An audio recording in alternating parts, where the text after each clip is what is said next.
안녕하세요. 파산관제인 홍익필 변호사입니다. 오늘은 사행이 걸려 고민 중인 파산 채무자들에게 한번 도움이 될 만한 거를 제가 한번 써서 이걸 한번 방송을 녹음을 하게 되었습니다. 사안을 한번 보겠습니다.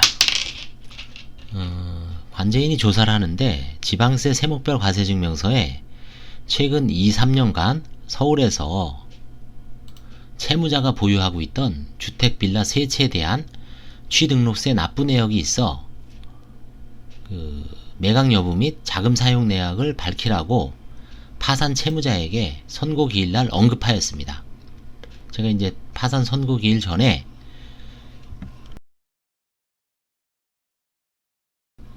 기록을 복사해서 채무자의 어떤 신청서를 미리 보고 메모를 해 놓죠. 그래서 중요 이제 조사 쟁점에 대해서는 선고 날 미리 좀 알려줍니다. 대비할 수 있게. 그래서 이제 약속한 제가 이제 면담일을 지정을 해서 한 일주일 정도, 한 8일 정도 후에 기다리고 있었는데 신청 대리인 사무실에서 전화가 와서 관제인 면담 연기를 요청했습니다. 그 사유는 채무자가 사행위 취소송이 걸려 있다고 지금 얘기하는 겁니다. 그건 신청서에는 이제 아무런 내용이 없었거든요. 소송 걸린 걸 쓰게 돼 있죠. 소송 건 거나 걸린 걸 다 쓰게 돼 있습니다. 결국은 그 부동산 세 채를 팔다가 채권자들이 사행위 소송을 건 거죠. 채무자 내지 그 수익자한테. 주로 이제 수익자가 피고가 되죠. 그러다 보니까 바로 면책을 신청을 했는데, 파산 면책을 신청했는데, 그래 파산 면책에서는 파산 면책 절차에서는 관제인이 그 채권자 취소송을 사행위 취소송을 수개하게 돼 있습니다. 채권자를 수개하는 겁니다. 근데 느닷없이 그거를 다 숨기고 내용도 안 쓰고 자긴 사행위 소송이 걸려 있어. 그러니까 면책에 좀 확신이 없는 거죠. 면책 취하를 고려 중이라고 합니다. 뭐 취하하는 건 자유입니다. 근데 다음 사안을 한번 보십시오. 원래 취하하려면 선고날 판사님이 법정에서 취하하실 분 손 드세요 할 때 취하했으면 좋습니다. 좋았을 터인데. 왜냐하면 사행위 취소소송 결과에 따라서 다시 신청할 수 있습니다.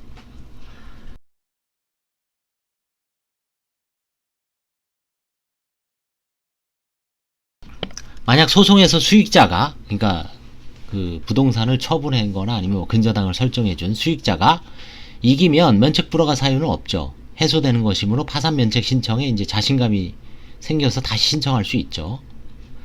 만약 패소하더라도 수익자로부터 원상 회복된 재산이 채권자들이 공동담보가 되어 채권자들이 경매나 이런 데서 만족을 얻었을 가능성이 높죠. 이를 뭐 유리한 참작 사유로 주장할 수가 있습니다. 신청하면서 자기가 비록 사행위 소송을 했지만 수익자들이 소송에서 지는 바람에 원상 회복되어 경매에서 일부 채권자지만 일부라도 받아갔다. 그래서 이제 그 사유가 좀 후발적으로 해소되었다.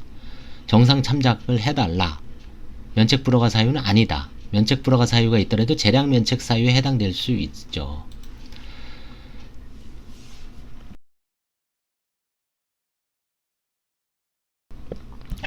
그러나 파산 선고 후 면책 신청을 취하한다면 이분은 파산 선고의 불이익만 받죠. 즉 면책 신청만 취하가 됩니다. 파산 선고는 그대로 살아 있습니다. 그 효력은. 그래서 파산 선고의 불이익은 그대로 받습니다.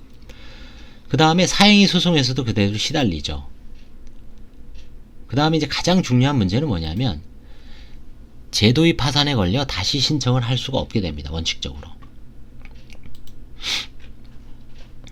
자, 그러면 이제 불확실하지만 제가 경험한 팁을 말씀드려 봅니다. 왜 불확실하냐면 이걸 보는 판사님마다 좀 생각이 다를 수가 있어요. 그래서 이거는 관제인 입장에서는 정확하게 뭐 알 수는 없습니다. 다만 경험상 이 사안을 한번 말씀드려 볼게요. 채권자 취소송이 걸려 채무자가 파산 선고를 받고 면책 취하 후 수익자가 패소하고 돈을 물어주었습니다.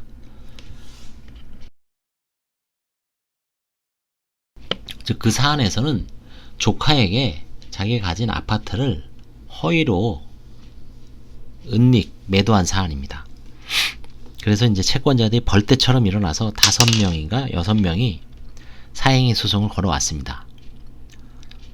그래서 이제 그 와중에 채무자가 파산 선고는 받았는데 관제인이 수개할 찰나에 면책을 취하를 했습니다. 파산 면책을.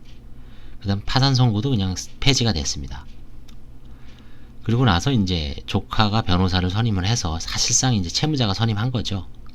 그 사행위 소송을 열심히 막았습니다만 다 지죠. 명백하게. 다 지고 이제 채무자가 다시 파산 면책을 신청을 했습니다. 이때 조카의 사행위 소송이 모두 끝났어요. 채무자가 다시 면책 신청을 하였을 때 이게 과연 같은 제도의 파산일까요? 아니면 새로운 사유가 더해진 사행위 소송이 다 졌으니까 채권자들이 채권액도 좀 변했겠죠. 새로운 파산 사건으로 신청이 허용될까요? 잘 생각을 해보시기 바랍니다. 이거를 허용할 경우도 있고 허용이 안 될 가능성도 있습니다. 이거는 그야말로 뭐 해봐야 아는 겁니다. 판사마다 시각이 틀릴 수가 있어요. 제도의 파산이다. 아니다. 제도의 파산은 아니다.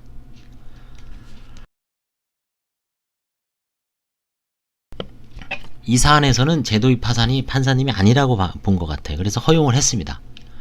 파산 면책됐습니다. 이분은. 제도의 파산에 대해서는 뭐 같은 소명을 하라든지 뭐 취하를 하라든지 이런 소명사항이 없었습니다. 그냥 허용을 해서 파산 선고를 받고 면책을 허용을 했습니다. 그런 사안을 얘기하는 겁니다. 그래서 이런 사안에서는 똑같지 않기 때문에 그래서 제가 아까 불확실한 경험 팁이라고 얘기했습니다.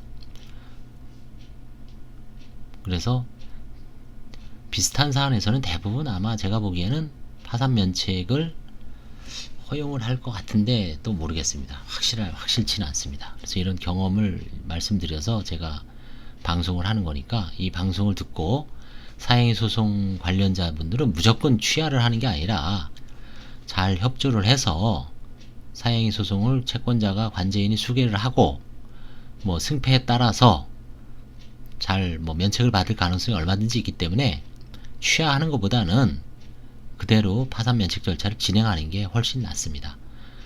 취하를 하면 나중에 또 고민이 되죠. 이게 제도의 파산이냐 아니냐 뭐 해서 또 브레이크가 걸릴 염려가 되게 시간도 오래 걸리죠. 또 마음고생을 오래 해야 되고. 그래서 기왕 파산 면책 신청을 했을 때니까 면책 신청을 취하라 하지 마시고 그대로 한번 파산 면책 절차를 진행하는 게 나을 것 같습니다. 감사합니다.